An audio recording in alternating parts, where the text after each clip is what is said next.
What's up, guys? It's Lord Both here with another video, and throughout athletics, social media, and especially Hollywood, there have been countless failed stars that the industries have tried to make happen. Now, these stars quite often have failed because they just couldn't rise to the level of shine that they needed, or because they were troubled and got into drugs and other kind of vices, or they were, in general, just bad people that people didn't want to work with. And a lot of times it was a toxic combination of one, if not all of those. But it's starting to seem that there is one star that the industry has tried to make happen for a while now that is just not going to get there, who is incredibly disliked, and quite honestly, her movies are box office poison. And of course, we all know I'm talking about Rachel Zegler.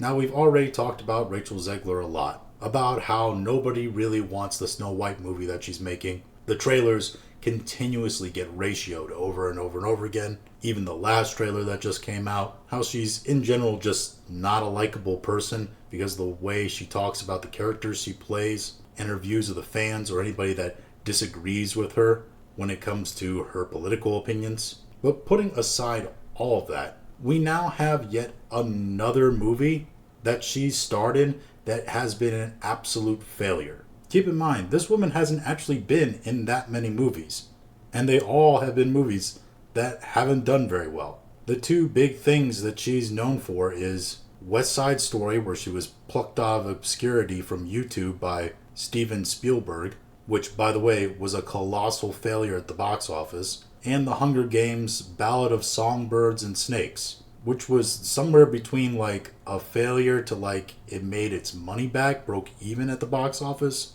It was far from an actual success. Probably because she wasn't actually the star of the movie. She was sort of the secondary star or co-star. And of course, she's known for Snow White, that's slated to come out in 2025. And we all know that's going to be a colossal failure. But her latest film to come out, Y2K, which is a horror comedy that just came out, is also a financial calamity. This comes to us from Variety. Box office. Moana 2 scores $52 million in second weekend. A24's Y2K craters with $2 million debut. Now, the first part of that headline isn't that shocking.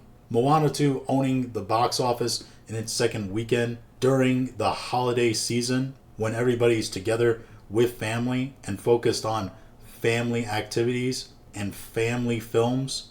They want to take their young children to the movies and etc. It's not a surprise that a children's movie then wins out at the box office. And it's what a lot of people actually predicted over this weekend.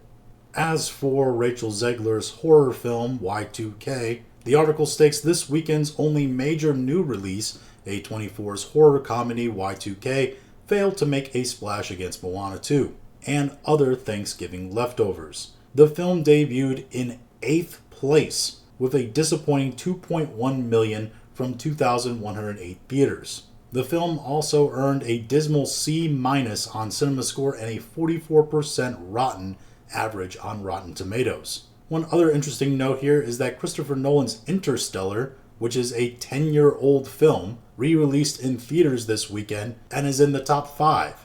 This comes to us from Forbes. Christopher Nolan's blockbuster hard sci-fi space thriller Interstellar celebrates its 10-year anniversary by rocketing back into the domestic box office top 5 this weekend with an expected $4 million. So this film, a 10-year-old movie from Christopher Nolan that re-released in theaters, did almost double the sales of Rachel Zegler's horror comedy film.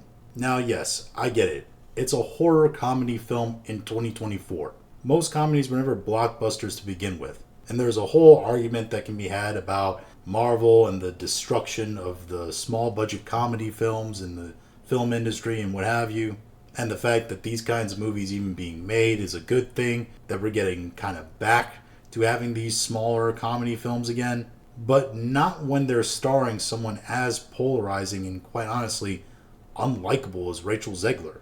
My guess is that this film, when they hired her, she was still in that sort of unknown space, fresh off that, massive flop film, West Side Story, but people still had faith in her, people still believed in her. They hadn't heard her, speak yet, any opinions on anything, so they probably thought it was a safe bet.